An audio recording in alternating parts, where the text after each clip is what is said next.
بسم اللہ الرحمن الرحیم۔ انسان کی پیدائش پر شیطان کا اللہ تعالیٰ سے جھگڑا۔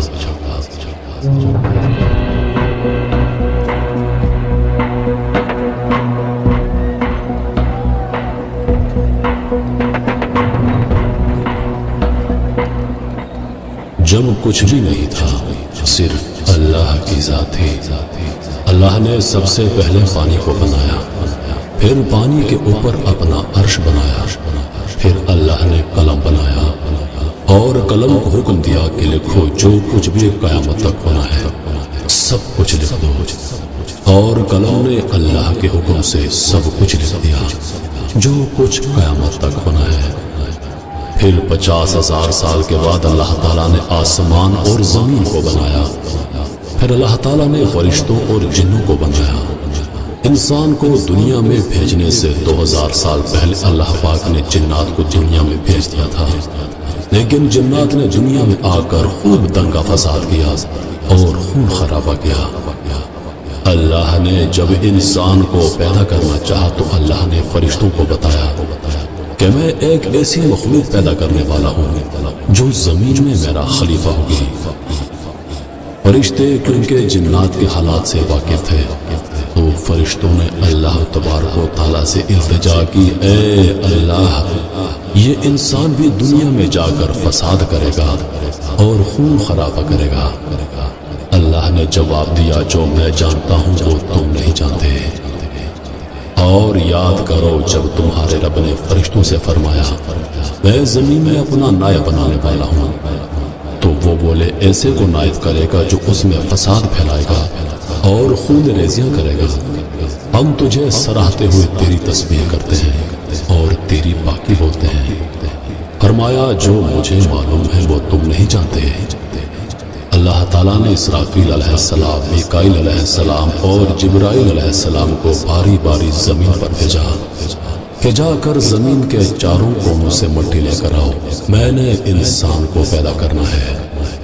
جب یہ فرشتے باری باری زمین پر آئے زمین سے مٹی لینے کے لیے، تو زمین نے ان فرشتوں کو اللہ کا واسطہ دیا کہ مجھ سے مٹی نہ لے جاؤ، جس سے ایسے انسان کو پیدا کیا جائے گا جو جہنم میں جلے گا۔ پھر اللہ تعالیٰ نے آخر میں اسرائیل علیہ السلام کو بھیجا کہ پیارے اسرائیل، تم جا کر مٹی لے کر آؤ۔ جب حضرت اسرائیل علیہ السلام مٹی لینے آئے تو زمین نے ان کو بھی رو کر فریاد کی اور اللہ کا واسطہ دیا کہ مجھ سے مٹی نہ لے کر جاؤ، لیکن انہوں نے ایک نہ سنی اور زمین کے چاروں کونوں سے مٹی لے کر اللہ کے پاس حاضر ہو گئے۔ اللہ نے پوچھا، پیارے اسرائیل، جب مٹی نے تم سے رو کر فریاد کی یہاں تک کہ میرا واسطہ دیا تو تمہیں مٹی پر رحم نہیں آیا؟ انہوں نے کہا، یا اللہ، میرے لیے تیرے حکم سے بڑھ کر کچھ نہیں، اس لیے میں مٹی لے کر آ گیا ہوں۔ اللہ نے فرمایا، پیارے اسرائیل، آج کے بعد انسان کو مارنے کی ذمہ داری میں تمہیں سونپ رہا ہوں۔ اللہ تعالیٰ نے آدم علیہ السلام کا پتلا بنایا اور 40 سال تک وہ پڑا رہا۔ اللہ نے آدم علیہ السلام کے پتلے پر 39 سال تک غم کی بارش اور 1 سال تک خوشی اور راحت کی بارش برسائی، اور اس میں انسان کو تو سبق دی کہ دنیا میں غم بہت زیادہ اور خوشیاں بہت کم ہیں، اور دوسرا یہ کہ غم کی رات جتنی بھی طویل کیوں نہ ہو خوشی ضرور آئے گی۔ 40 سال کے بعد جب آدم علیہ السلام کے پتلے کی مٹی بجنے والی مٹی بن گئی، ایسی مٹی جسے ٹھوکر لگنے سے آواز آتی ہو، تو اس سے اللہ نے آدم علیہ السلام کو پیدا فرمایا۔ اسی نے انسان کو ٹھیکرے کی طرح کھنکھناتی مٹی سے بنایا۔ جب آدم علیہ السلام کا پتلا پڑا تھا تو ابلیس آدم علیہ السلام کے پتلے کے پاس آ کر چکر لگاتا رہتا اور حسد سے دیکھ کر کہتا تھا کہ اسے ضرور اللہ نے کسی خاص مقصد کے لیے بنایا ہے۔ اس نے ایک دن حسد میں آ کر آدم علیہ السلام کے پتلے پر تھوک دیا۔ اللہ نے جبرائیل علیہ السلام سے کہا، پیارے جبرائیل، آدم کے پتلے سے جا کر اس تھوک کی جگہ کو اکھاڑ لو۔ جبرائیل علیہ السلام نے اپنی انگلی سے تھوک والی جگہ کی مٹی کو اتارا اور وہاں پر آج ناف ہے ہماری۔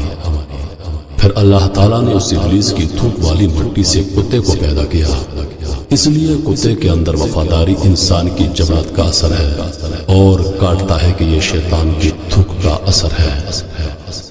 فرشتوں نے آپس میں گفتگو کرنا شروع کر دی کہ اللہ جو بھی مخلوق بنا رہا ہے وہ علم اور رتبے میں ہم سے زیادہ نہیں ہو سکتی۔ اللہ کیونکہ شیطان کے کام بھی دیکھ رہا تھا اور فرشتوں کی باتیں سن رہا تھا، تو اللہ نے کہا جب میں اس کے اندر روح ڈالوں تو تم تمام اسے سجدہ کرنا۔ اللہ پاک نے آدم علیہ السلام کے اندر روح ڈالنے سے پہلے ان کو دنیا کا تمام علم عطا کر دیا، وہ علم بھی عطا کر دیا جو فرشتوں کے پاس نہیں تھا۔ جب آدم علیہ السلام کے اندر روح ڈل چکی، اللہ نے آدم علیہ السلام سے ان چیزوں کے نام پوچھے جو فرشتوں کو بھی معلوم نہیں تھے، اور فرشتوں کو فرمایا دیکھو میں کہتا تھا نا جو میں جانتا ہوں وہ تم نہیں جانتے۔ اور اللہ تعالیٰ نے آدم کو تمام اشیاء کے نام سکھائے، پھر سب کو ملائکہ پر پیش کر کے فرمایا سچے ہو تو تم ان کے نام بتاؤ۔ فرمایا اے آدم بتا دے انہیں سب اشیاء کے نام۔ جب آدم نے انہیں سب اشیاء کے نام بتا دیے تو فرمایا اینا کہتا تھا کہ میں جانتا ہوں آسمان اور زمین کی سب چھپی چیزیں ہیں، کیونکہ اللہ شیطان اور فرشتوں کی گفتگو سن چکا تھا۔ شیطان کو حسد اور فرشتوں کو اپنی عبادت پر غرور، تو اللہ نے دونوں سے کہا کہ آدم علیہ السلام کو سجدہ کرو، اور یہ سجدہ اس لیے تھا کہ اللہ تعالیٰ دونوں کو پاور کروانا چاہتا تھا کہ جو بھی مخلوق ہے اس کا سٹیٹس فرشتوں اور جنات سے کہیں زیادہ ہے۔ سب نے سجدہ کیا مگر شیطان نے انکار کر دیا اور کہنے لگا میں تو اس سے کہیں زیادہ افضل ہوں، میں کیوں اسے سجدہ کروں؟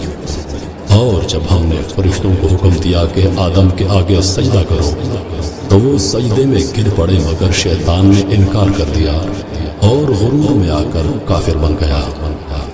اللہ تعالیٰ نے شیطان کو جنت سے نکالا اور کہا کہ دفع ہو جا، فرمایا تو بہشت سے نکل، تجھے شایع نہیں کہ یہاں غرور کرے، بس نکل جا یہاں سے، تو ذلیل ہے۔ جب اللہ نے یہ کہا نکل جا جنت سے تو ڈر گیا کہ کہیں اللہ نافرمانی کی سزا میں مجھے فنا نہ کر دے، تو منت کرنے لگا یا اللہ مجھے قیامت تک کے لیے زندگی دے دے۔ زندگی کی بھیک مانگنے لگا تو اللہ نے کہا جا تجھے دے دی مہلت۔ جیسے ہی اللہ پاک نے مہلت دی تو گارنٹی مل گئی کہ اللہ وعدے کا پکا ہے، اب مہلت مل گئی ہے تو سزا نہیں دے گا۔ تو اللہ پر بہتان لگانا شروع کیا کہ تو نے مجھے گمراہ کیا ہے، اب میں بھی تیرے بندوں کو قیامت تک گمراہ کرتا رہوں گا۔ بولا قسم ہے تو نے مجھے گمراہ کیا، میں ضرور تیرے سیدھے راستے پر ان بندوں کی طاق میں بیٹھوں گا۔ جب شیطان مردود نے اللہ پاک کو چیلنج کیا تو اللہ پاک نے جواب میں کہا اے مردود ذرا میری بات بھی سن، میرے بندے موت تک جتنے گناہ کرتے رہیں گے، جتنی غلطیاں کرتے رہیں گے، جتنی نافرمانیاں کرتے رہیں گے، لیکن جب سچی توبہ کریں گے مجھے اپنی عزت اور جلال کی قسم میں ان کو معاف کرتا رہوں گا۔ بس یہی وہ جھگڑا ہے جو شیطان اور انسان کے درمیان اب تک قائم ہے اور قیامت تک قائم رہے گا۔ شیطان کا کام انسان کو گمراہ کرنا، انسان کا کام کہ اپنی غلطیوں کی معافی مانگے، سچے دل کے ساتھ اللہ کے حضور گڑ گڑائے توبہ کرے، کیونکہ اللہ پاک اپنے وعدے کا پکا ہے۔